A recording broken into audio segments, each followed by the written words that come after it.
Devaki Paramanandam Krishnam Vande Jagadgurum. Om Shanti Shanti Shanti. We salute Bhagavan Sri Krishna, the Guru of the whole world, the son of Vasudeva, the destroyer of the demons, Kamsa and Chanura, and the darling of Mother Devaki. Our salutations to Sri Ram, Sri Krishna again and again. So we are reading Bhagavat, and we are on the 28th chapter, book number 3, and you have read up to verse number 12. So what we read is this: Kopila, the mother of Devahuti, was giving instructions, and the instruction was what is the sign of a yoga practitioner, and how one will be meditating on the divine form, how you will be meditating on the divine Leela, etc. That was the subject. So we read that Bhagavan Kopila started saying, "O Mother, I shall now describe to you the nature of meditation on the formful aspect of the Supreme Being." People do formless meditation, but it is a God with form. So how to do that? By practicing it, what happens? The mind becomes purified, and then it gets established in the divine consciousness. So therefore what I want to do? It becomes an aspiration, must abstain from evil ways. Sadharma acharanam vidharmacha nivartanam. One should be first, practicing anything should be moral. So he should follow what is dharma, righteous activity to follow, and abstain from those which are not the dharma of a holy person. And then sadharma vidharmacha, devo alabdhena santosha. He should be happy, contented, what God gives in life. Deva alabdha santosha atma vit charanarcha. He must serve holy men and feel happy with whatever God gives in life. He must shun the ways of the worldliness. That means the worldly people have their ways of living. He does not have to join them. He is beyond that. He can come out of that. He must shun the ways of worldly things and develop what? Deep interest in the ways to lead the spiritual realization. It is a turning point. He should turn like that. He should eat only moderately what is conducive to health of the body and purity of the mind. They don't indulge into the tongue. Rather what is good for the health and how body will help in return, therefore they take food like that. They develop love for solitude and should periodically spend time. So we should go to a place of solitude where environment is congenial for meditation. Like this, in a temple is a congenial place for meditation. It's a holy group of people who are thinking holy thoughts. That association is tight. So they select that type of place and people. He must abstain from injuring, hurting others. Ahimsa, sattam, asteyam. It will be not exploiting others, talking too much, accumulating property, indulging in sexual thoughts, words or deeds. He must devote to truth, cleanliness, austerity, scriptural study. He must be moderate in speech, practice of steady posture, and he must learn to concentrate the mind, the prana, energy, in one. Its sit means in the mind. He must contemplate the excellence of the glories of the deeds, and concentrating like that, they will think of the glory of the Lord. and which will generate peace and joy in the mind. Think of God, its divine play, divine glory. By all this means the mind which is beset with evil tendencies and which is naturally inclined in the world, instinctive urges, should be brought under control. So this outward tendency is to be first controlled. So that should be the effort, attempt of a spiritual person.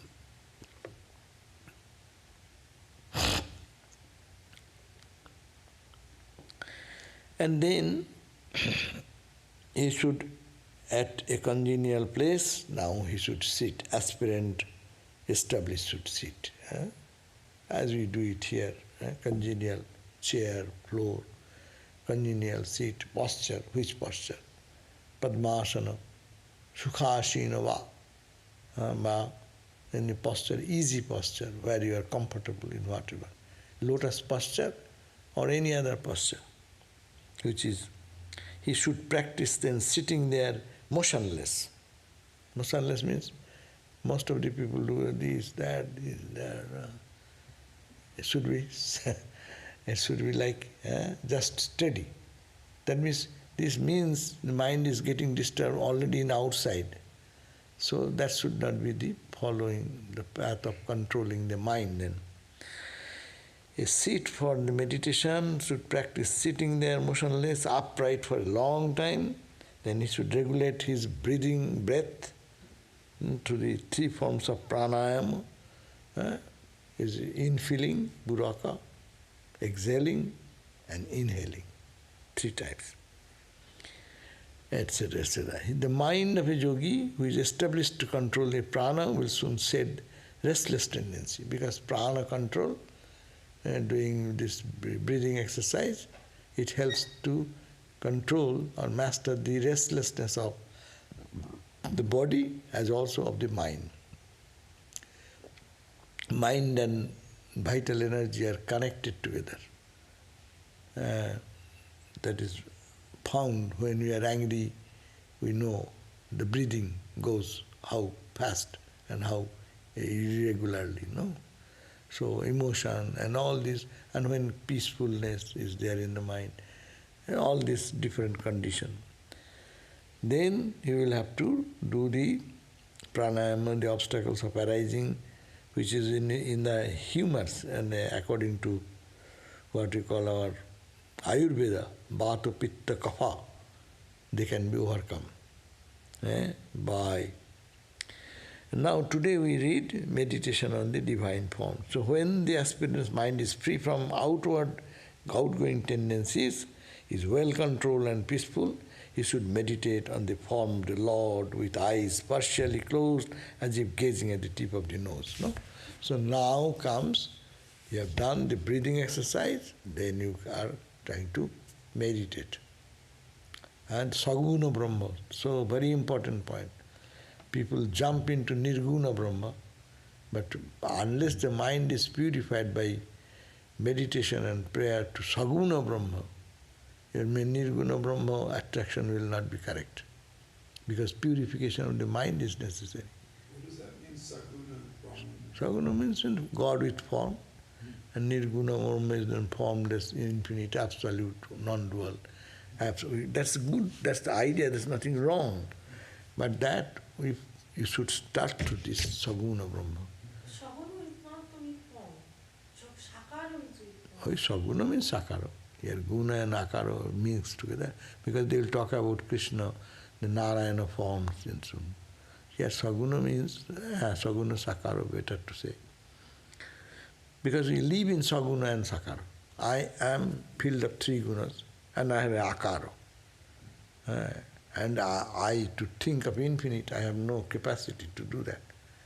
So, first of all, sitting posture, Ashtanga path, Yama Niyama, moral codes, Yama Niyama, Asana, steady posture, just and then after that, try to sit in a posture long time so that don't move all the time. Your mind is there itself, what to question of meditating in God. And then you do your control of the breath little bit, so that It helps to control your mind. Now, today we start from verse number 13. This was up to verse 12.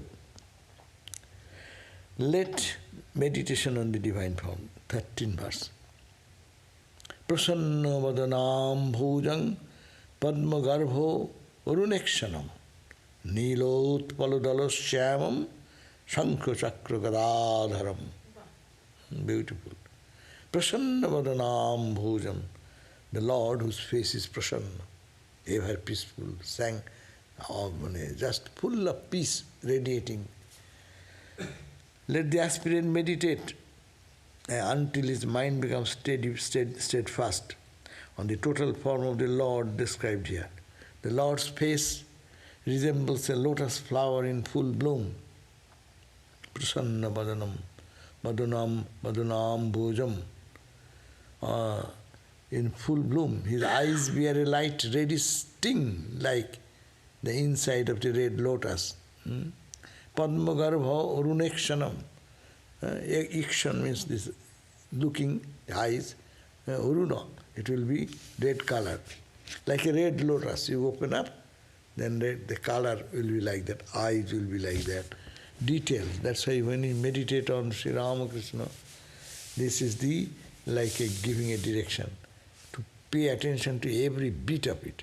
So, first you see, meditate, and mind, the total mind from the lotus, the Lord's face as if like a lotus, a beautiful lotus, full of this blooming lotus as it were, eyes bearing a light reddish tinge like the inside of the red lotus. His body resembles blue. Nilo utpalo dalo shyamam. That his body, shyamam, utpalo dalo, padma. Like a Nila Utpala. Nil means blue lotus. So, Nilotpalo Dalo Shyamam. The Shyamam, his physical body will be color. Right? So, what you call the Krishna's body color? Blue. So, that is the description. Think of the blue color, Krishna. Thakur used to say, Holy Mother used to say, Ramakrishna's body was like gold. When the golden amulet was there, it is very difficult to distinguish the amulet and the body, color remaining the same almost. So like that, if you want to meditate on Sri Ramakrishna, try to think in that way. And his body resembles blue lotus in the color. He sports the discus, conch, mace and desire. Narayana, we are thinking of Narayana. So he has his 4 arms and he is having 4 objects in there. One is the mace, another is the disc, and the conch, and the discus, conch, blowing conch, mace, and another one is what? Lotus, shankho, chakra, gada, padma. His silk robe is bright and yellow like the filament of lotus flower. He has as decorations the bright mark of Srivatsa on the chest and the brilliant precious stone named Kaustuva around his neck. He has a beautiful necklace in the hair. His name is Kaustuva. His pendant is Kaustuva. And his precious stone, that is the Kaustuva stone. And the mark of Srivasta. See that the Darpahari, what is his name? This mark, Narayana's chest is marked with whose footprint? Bhrigu. Bhrigu, the sage Bhrigu. No, Agastya, I think Agastya or Bhrigu, he keep on his chest. Boli Siddhai. No. Bhrigu, Maharaj. Narayana kept his feet, 3rd foot on his That is bolis. But here is the Bhrigu. Anyhow, so there is chest mark of the Bhrigu. Narayana's divine form is like that. Festooned on his body is a floral wreath called Bonomala with buzzing honeybees hovering about it. The beautiful poetic description. There will be flower garden and its honey is so fragrant that the honey's bees are all hovering around that. His other ornaments consist of rare and precious necklace of pearls, bracelets, diadem, armlet, anklet, all gold, gold, gold, gold, everything. Beautiful divine form describing.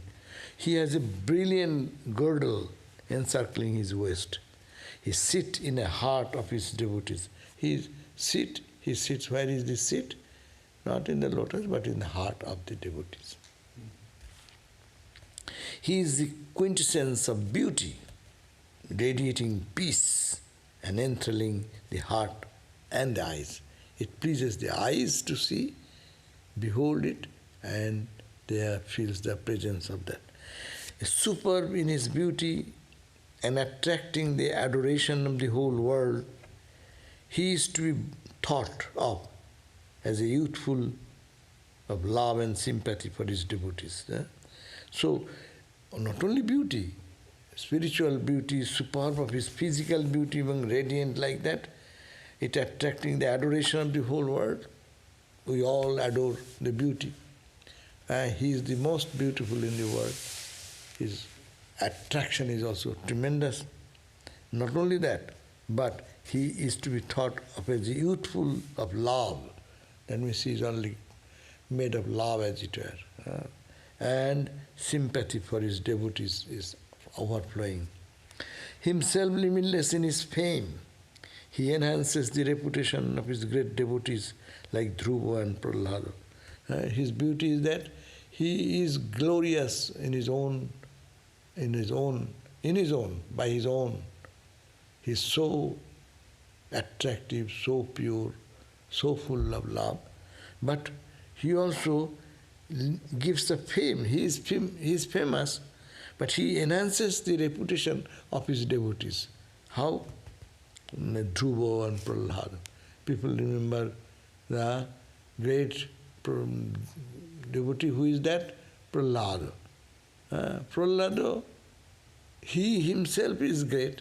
He also glorifies his devotees also to make them noble. Because that is you touch gold, precious, what is called, you touch the philosopher's stone, and that makes the gold, as iron as gold. So he himself is gold, he also makes everyone gold. He himself is love, he makes everyone love. He himself is famous, he who thinks about him, they become famous.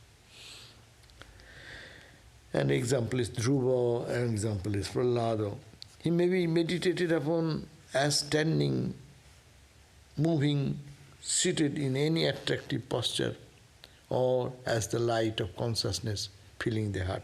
So he may be now meditated upon. 19th verse says, you can meditate of him, sthitang brajantam ashinang shayanam baguhasayam prekshaniye ahitam dhayet shuddha bhavena chetasa. You have to think of Bhagavan in this way, in the pure heart. And how will you think? As you can think as he is standing, he is putting a glance, he is moving, you can think. That's why you call Leela. Leela means the divine sport. You can think that Krishna is moving here and there, Ramakrishna is moving in the Dakshineshwar, walking here, going to the temple, coming back to his room, meditating on sometime dancing, seated in any attractive posture. Maybe he is seated. He is everything. That's why there Madhurastakam is there. One verse, composed, one poem, Madhuram, Madhuram, Madhuradhipate, Madhuram, Madhuram. Everything. So everything is Madhur. Means everything is beautiful, everything is sweet. God's every posture, gesture, look, standing, sitting, smiling, it is unparalleled. So that you can meditate upon. So meditate on the physical features, radiant light, look at his eyes, his face beaming with peace, radiating peace, all this description. You think of all these features. He may be meditated upon as standing, moving, seated in any attractive posture, or you can think of him also. See how in now and then they are talking about Vedanta. Of the light of consciousness filling the heart. You can think that your heart is filled with light of consciousness. Not form anymore, but it is filled with light. So, 19th verse says, Kirtayan sthitang brajantam ashinang shayanam bhaguhashayam prekshoniye ahitang dayet shuddha bhavena chetusa. Therefore, then 20 verse says, when the mind has been fixed on the total form, the aspirant should think of the form in its various parts of the body. In this way, you think of the whole body, and the whole body of your Ishta, your chosen ideal, from eyes, face, this, that, to hand, feet, etc. Then you think of the whole body. And when the mind has been fixed on the total form, the aspirant should think of the form in the various parts. Then you go to the individual parts of the body. That means your mind to rotate around the Lord and His divine form. 21. He should meditate on his feet, particularly concentrating on the marks on the soul. Narayana has a what? The foot. What is the footprint in the Narayana's foot? Chakra. So that you have to focus. In his foot there is a sub-chakra, like that. Concentrating on the marks on the soul. The mark of the thunderbolt which breaks asunder the mountain of sin accumulated by the devotee through the ages. That has the power. If you think, it is like a thunderbolt, and it can remove all the past impure thoughts, all sinful ideas can be washed away by thinking of that. That means, it's all for a devotee. These are tools how you can think and feel purified. The whole spirituality is purification. So this is the mind is getting purified. The hook mark which can restrain the mind as an elephant hook does a mad elephant. Hook mark. Where is the hook mark in the body of Narayana? The flag mark which relieves the threefold woe of men.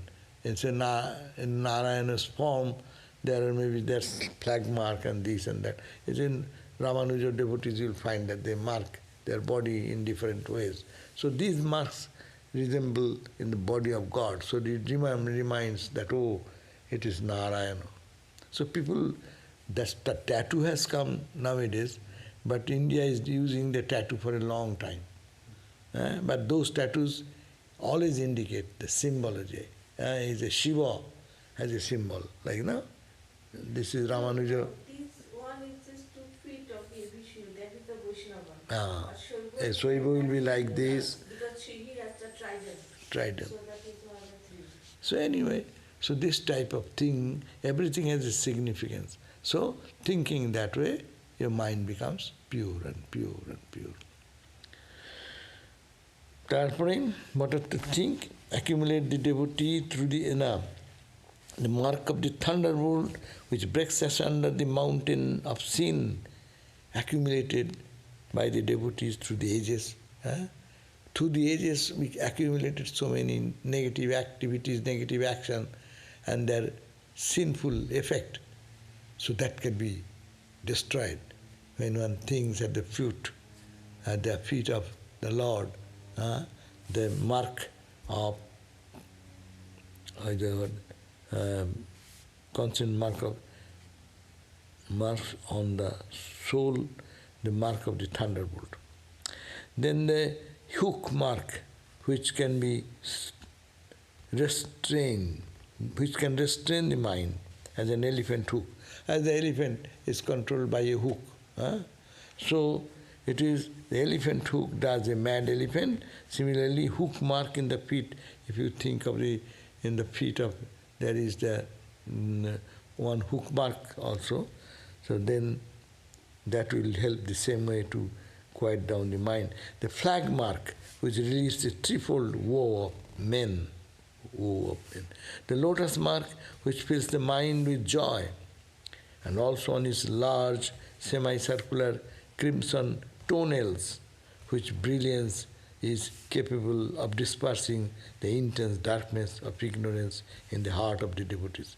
That means if you look at the foot of the and see there is the mark, this mark, that mark, that mark. Look at the toes, how they're. If you think like that, then all the negativities of the life will go away. This faith is also important. Bhakti is a bhakti book. So, main thing is the faith. I have been one to some Rama devotees. They have so much faith. They have not read much. But if they say anything is written in a book, so they have the idea that whatever written in the book, they believe it and they practice those. So this practice helps them to purify the heart. The Thakur told you that the book contained only one thing, Ram, Ram, Ram, Ram. That the one person needs to read the book every day. So Thakur Have the asked, faith. what is there in that book, reading so religiously? And found that in every page it is written only Ram, Ram, Ram, Ram. So let the aspirant meditate long on the holy feet of the Lord in this way. Feet so holy that the Ganga, the water flowing from his feet, could make even Shiva feel sanctified by allowing it to fall on his head. It is said, Mother Ganga comes out of what? From the feet of the Lord Narayana, Lord Vishnu. So, think that, there let the aspirant meditate on the holy feet of the Lord, total feet. And he's talking about, see at the foot of the feet, no? This side, The soul. soul. Think of the soul. Think that there is a mark, this mark, that mark, flag mark, that thunderbolt mark, and this and that. And think of the toe. Then think of the whole feet. So, and whole feet, so holy, whole feet is so holy that holy Mother Ganga sprang from the feet of the Narayana. And also this is in Ramakrishna's life, we can match that story. Ramakrishna, one day, with a mystic vision, Holy Mother saw that Ramakrishna is walking, and Ramakrishna's feet, Mother Ganga, is generated, and it's flooding. And suddenly came Swami Vivekananda, sprinkling that water among the innumerable people, sprinkling like that Ganga water, and everyone is getting liberated.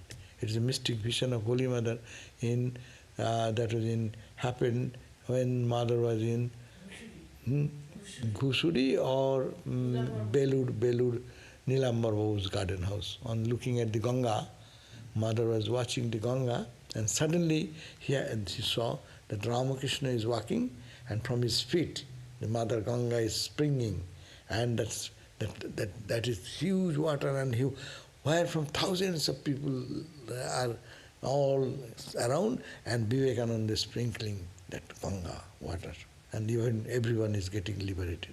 It's a very mystic experience. It has, before Swami Vivekananda came or after whatever, that is the proof that Mother Ganga has come. Is that if we can match these stories, it is Ramakrishna's story in the life, we can find this. This Bhagavatam is written when? So it matches so much. That's why it is said Narayana comes back in the form of Ramakrishna. And then Ramakrishna also said, my father went to Gaya Dham and he had the vision, and from there this body has come. So feet so holy that the Ganga flows out of it. And Shiva, the Lord of destruction and Lord of he is holding that water coming out of the feet of Narayana, and he is holding on his matted lock. No? That is the way the story goes. No? Who will hold the force of the holy Ganga falling into the earth? No? So Shiva says, I will hold it. And he was prayed. And he agreed to hold in the matted lock. That means in the head of Shiva is Mother Ganga. And that Ganga water is starting from Narayana. So these are all great inspiration for devotees who love to see God as Narayana. Shiva devotees will of course not be very happy with this. But these are all, our Guru is, my Guru is Jagat Guru. Mannatha says Jagannatha. My Lord is the Lord of the whole universe. So he will be the supreme. And that is the problem of dualism. But that has a beginning stage is very important to grow love for God in one form, and then you go, automatically it will melt into the form. So it is talking about how to start to do meditation in our day-to-day life. This is very important place we are now in. And then the water flowing from his feet could make even Shiva feel what he feels, sanctified by allowing it to fall on his head. Shiva was impure. With the touch of Ganga, Shiva becomes pure. Even Shiva becomes pure. No? Giving the idea, and then how much powerful is this? What is Narayana? Now think about that. This is the creating a idea of supremacy of who am I? I am worshipping, he is the highest of the high. And by worshipping, I will get everything. That is the main intention, but people become fanatic. So it is not to be for fanatic, it is to be taken. If Shiva is becoming purified as it were, so if I can think of that feet pure, what will be all my sins will go away. I can realize God now itself, no?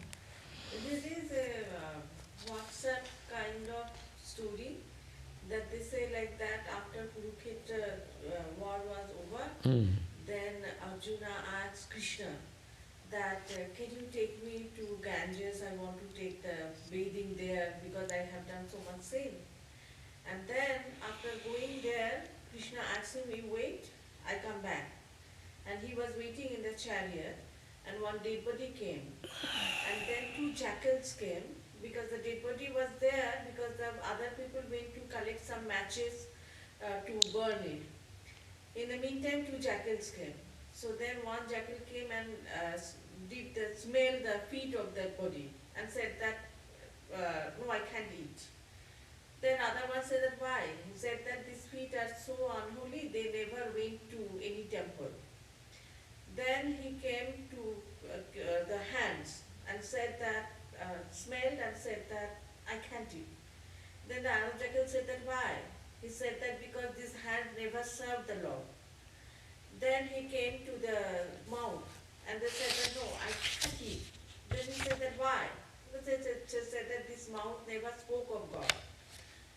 Then they said that okay, this dead body we cannot use for eating. Then another one suggested, what about the one who is sitting on the chariot? Then Arjuna was a little scared. Then the other one said that no, we can't eat that one either. Then he said that why? Then he said that see, he came to take bath in Ganga with who? The one from whom Ganges is emerged. So he doesn't have any faith. So we can't touch him. Okay. But nice story. So the dead body, he saw a mystic vision. That's also vision. That the dead body, but the jackals appeared. Jackals cannot touch because it's so unholy. His feet never went to see the holy temple. His eyes do not go to see God's form. Hand did not do any noble work to serve God. So even the jackal rejected that as impure. And then said, then what about the who is sitting in the chariot? It is Arjuna. Arjuna. And then he said, what about that? I cannot touch that. But why? Because he has come to touch Ganga. He is so impure. And the Ganga, Lord Narayana was his charioteer. He is sitting with him and he is thinking he will be purified going to touch Ganga. Hari, you touch him, he is Ganga's father. Ganga's origin is Krishna, Narayana. So this is the... Okay, so holy that the thunderbolt marks on the soul can steady the mind. Let the aspirant meditate so long on his holy feet of the Lord. Could so holy that the Ganga, the water flowing from his feet, could make even Shiva feel sanctified by allowing it to fall on his head. So holy that the thunderbolt marks on their soul can steady the mind of one meditating on them by the total destruction of mountains of sins. What small sin? Mountains of sin can be washed away if you think of. So this gives great inspiration to devotees. You want to go to Ganga, you want to go to holy place. What will you get in holy place and Ganga? Just think of God. God is so pure, it will purify your whole heart and soul. 23rd verse. Meditate on the leg of the Lord, the creator of all, the beginningless being, the legs, who is the handsome hands of the Lakshmi, the lotus-eyed mother, adored even by Brahma, shampoo, placing them on her lap. No? You think of his feet, no? Now you think of the leg, his part. And leg is so spacious. Handsome lotus. Because it is why? Because the Creator made the Creator of all, from his leg, Upanishad says that the whole universe has come from the leg of the Virata Purusha, the great person, beginningless being. Dekhi, 23rd. Januddayam jalo jananya lakshmya akhilasya suravanditaya vidhatu urvir nidhayo karapallavo ruchisha jat solilalitang hridi biforo abhavasya kurjat. So meditate on the legs of the Lord. The Lord, leg is from leg of the Lord, the whole creation has come, and the legs which has been served by whom? Mother Lakshmi. Mother Lakshmi serving the Lord. So the lotus-eyed mother adored even by Brahma. See, mother is adored by Brahma, the creator God. And he is now shampooing the feet or the leg of Narayana.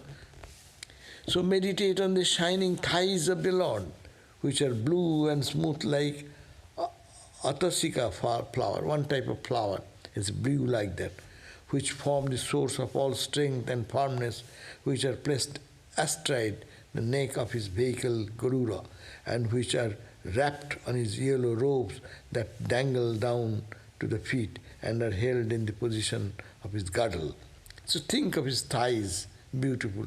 25.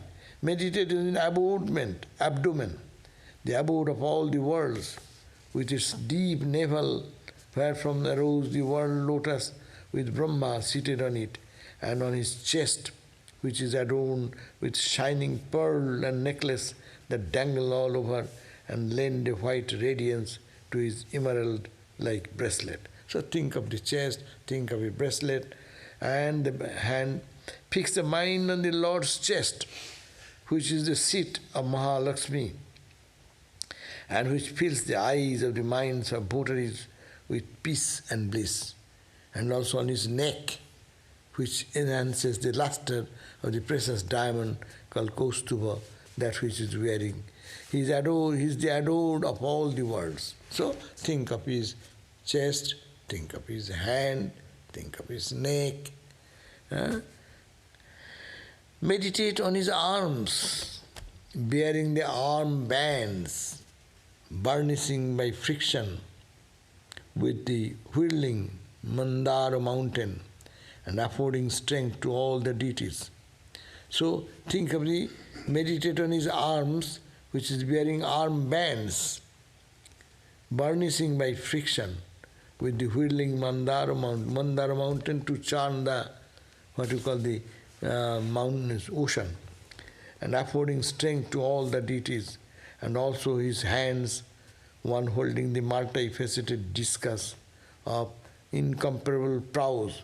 The discus, which holding in one hand, which is the source of all energy, and the other, the white conch that resembles a swan on a red lotus. So meditate on his favorite mace, the Kaumodika, whose surface has been stained by the blood of many enemies, on his floral wreath, resounding with humming of the honey bees, and on his neck jewel, Kaustuba, which is the subtle state of category of jiva. Too much description of nobility of the body parts. You think, and that makes the mind, why they are suggesting this? That our mind is very difficult to bring to God. Whenever we sit, suppose as we practice every day, when you sit for meditating on God, so your Ishta mantra you chant, and your mind roams where? It goes here and there.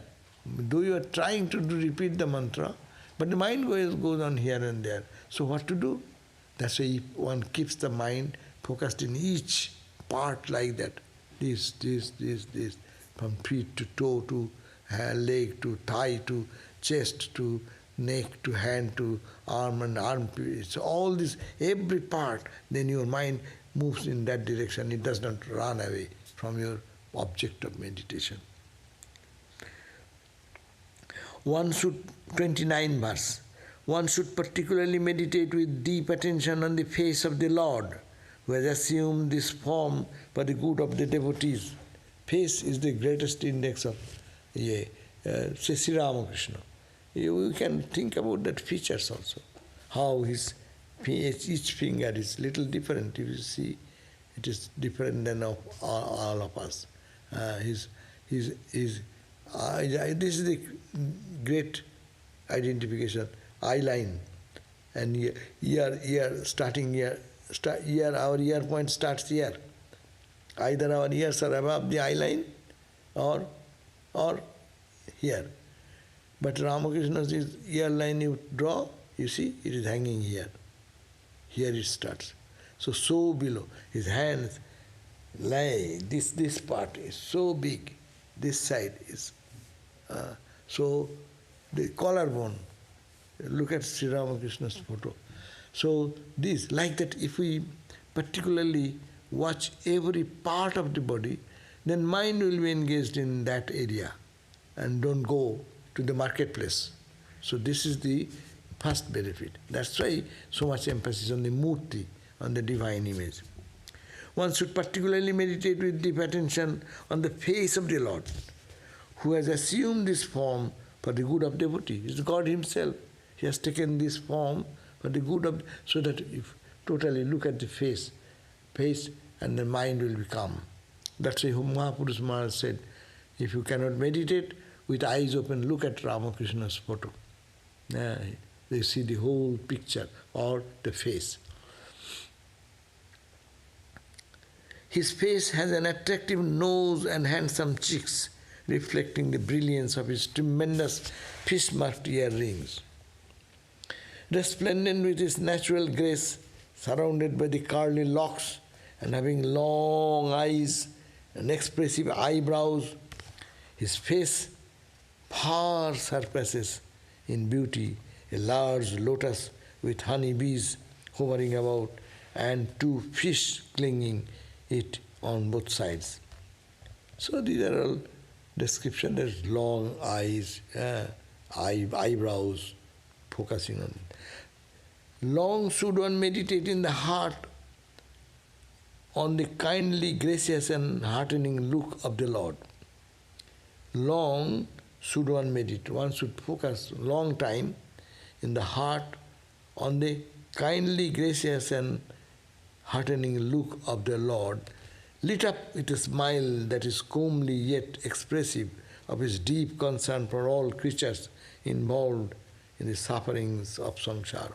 So the people who are suffering in pain in the world, that type of worldly, his face, his smile actually is expressing that he is concerned about the suffering of the humanity. His compassionate smile is potent enough to dry up the ocean of bitter tears shed by the creatures who have taken refuge in him.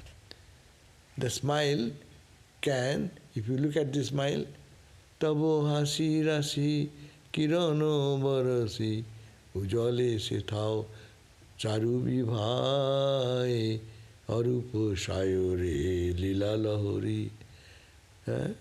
Swami Premeshananda Maharaj composed this song. Tabo hasi rasi, your luster of your smile, no? That.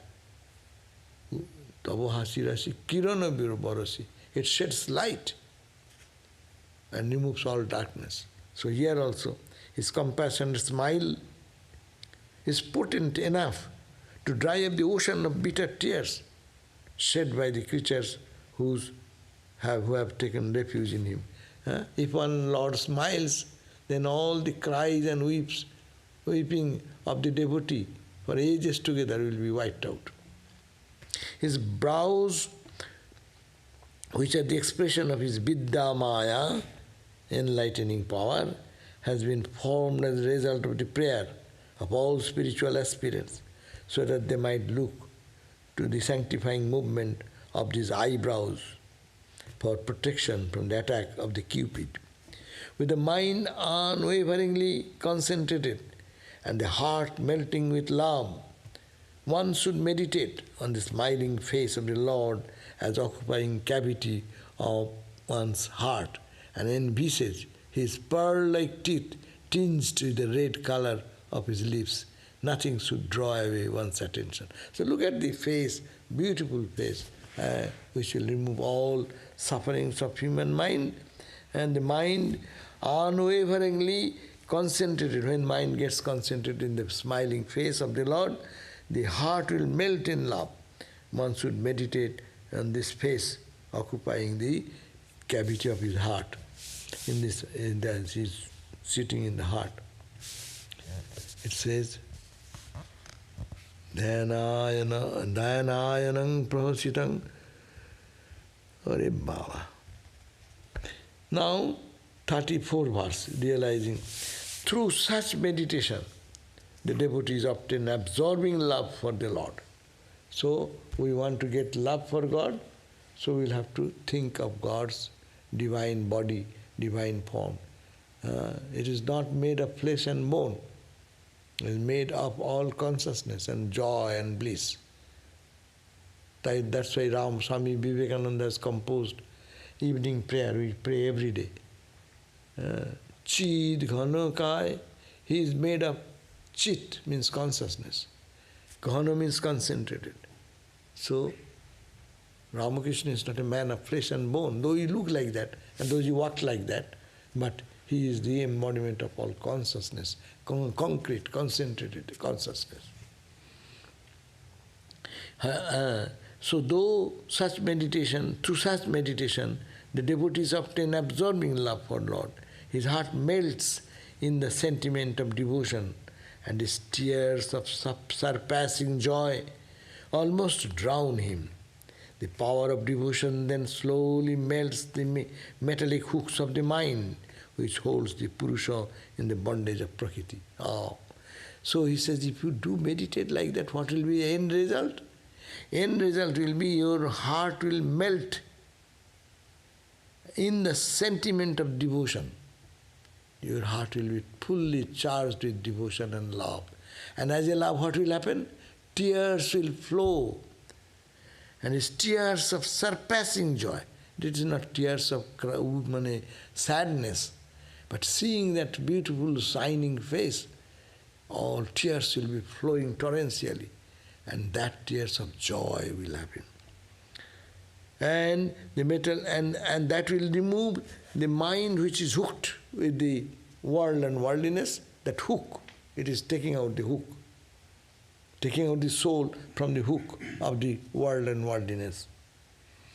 Just as a flame gets extinguished when the oil is its sustenance is exhausted, the mind is exhausting in the Lord when renunciation deprives it of the sense enjoyments that form its support. Normally, our senses are supported on worldly enjoyments, worldly objects. But when that mind gets the joy from seeing the beautiful face and the divine body of the Lord, Krishna or Ramakrishna, then what happens? Renunciation which you have practiced, forgetting about the world, you get it full here, more than that. Deprives its sense enjoyments, that form of support. Then being liberated from the current of the gunas of the Prakriti, the jiva has a direct and unobstructed perception of the Supreme Being, who is the one without a second. So this will liberate the soul from the hook.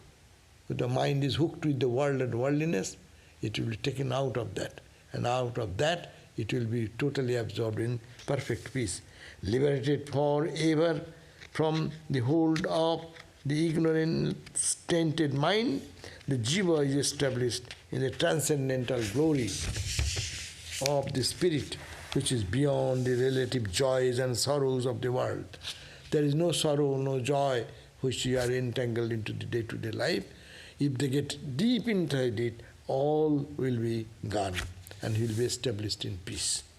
Thus, having attained to the spiritual experience, he discovers that the cause of joy and sorrow lies in the ego sense that arises from the mistaken identification of oneself with the impermanent body-mind combination born of Prakriti.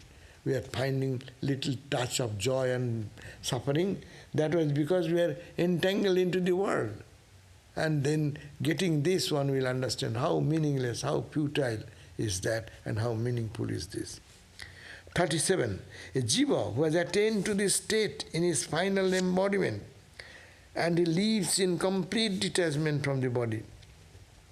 A jiva who can really love this way, he will be detached from the body also, because his mind is deep into the meditation of the self or meditation of the Narayana, Krishna or Ramakrishna.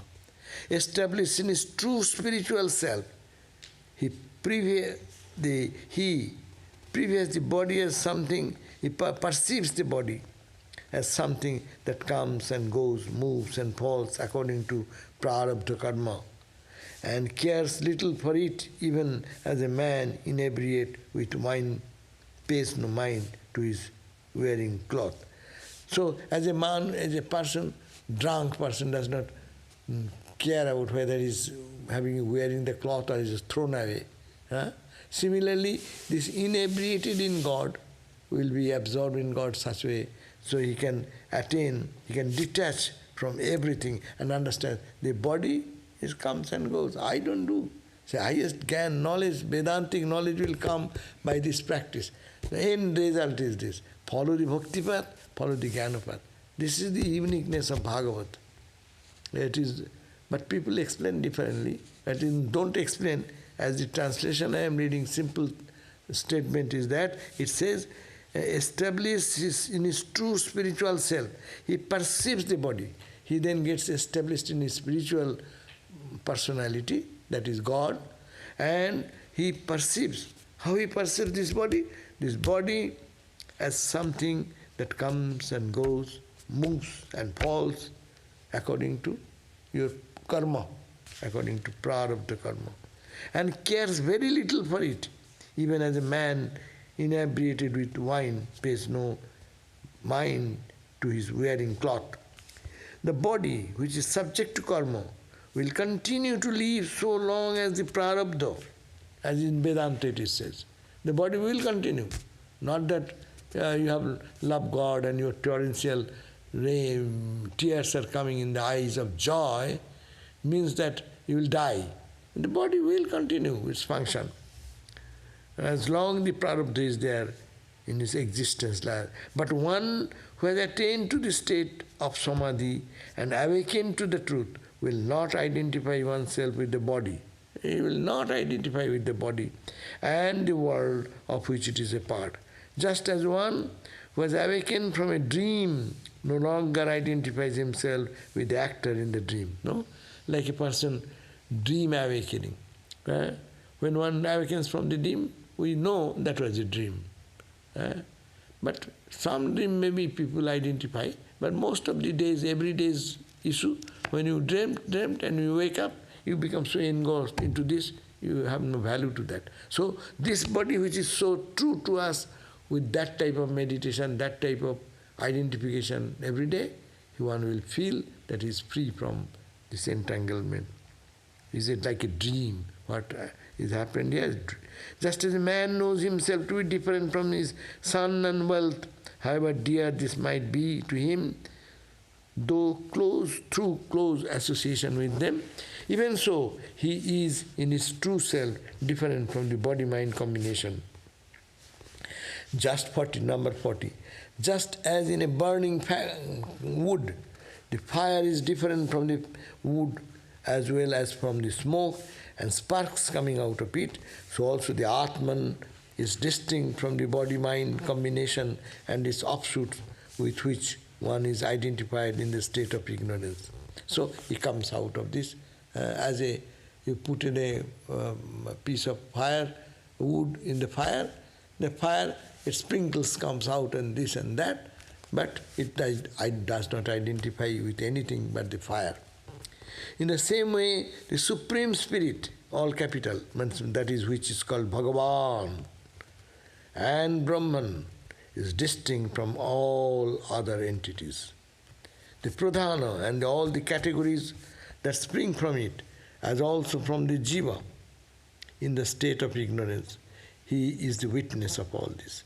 Just as all objects in the world are seen in their substantial nature, as one with their material elements, so the same Atman should be seen as existing in all beings, and all beings as subsisting in the same Atman. Oh my God, the highest Vedanta.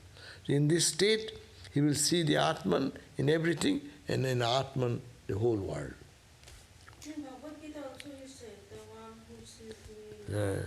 Such is the wisdom of the man of enlightenment. Just as the one fire manifests as many according to the difference of the fuel in which it manifests, so also the one Supreme Spirit abiding in the Prakriti manifests differently as innumerable centers of consciousness. Therefore, 44 says, following the path of devotion described above, the Jiva regains union with the Supreme Being, of whom he is a part as a spark of the fire, and overcomes the bondage of Prakriti, who is the Lord's own power of manifestation, represented by the manifold world in its subtle and gross aspect, and which is difficult to overcome except by His grace. So by God's grace, they become one, and they see Himself in everyone, and in everyone sees the Supreme Lord. So, what is the goal of human life? Seeing God everywhere. They see God everywhere in themselves and in the whole world. Oh, ma. Only to do. Who will do this meditation? Who will do the meditation? That is the point.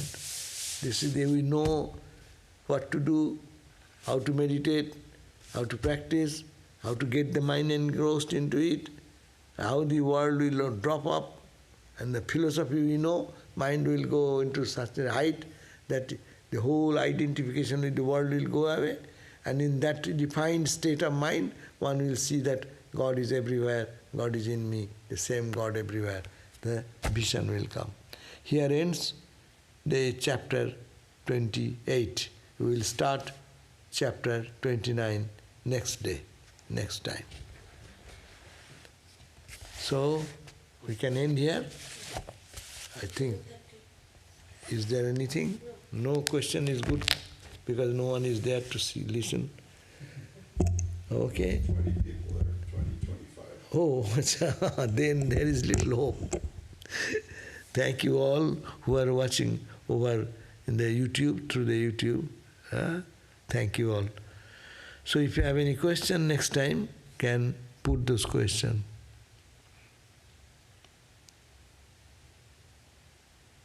Okay.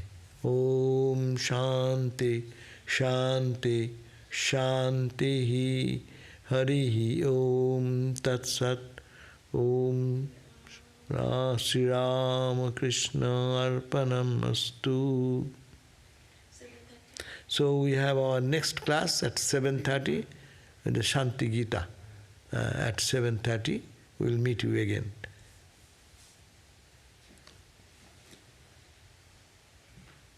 You don't need to write this one for every time because this is the book 3 verse, like book 3 chapter 26 verse 1. So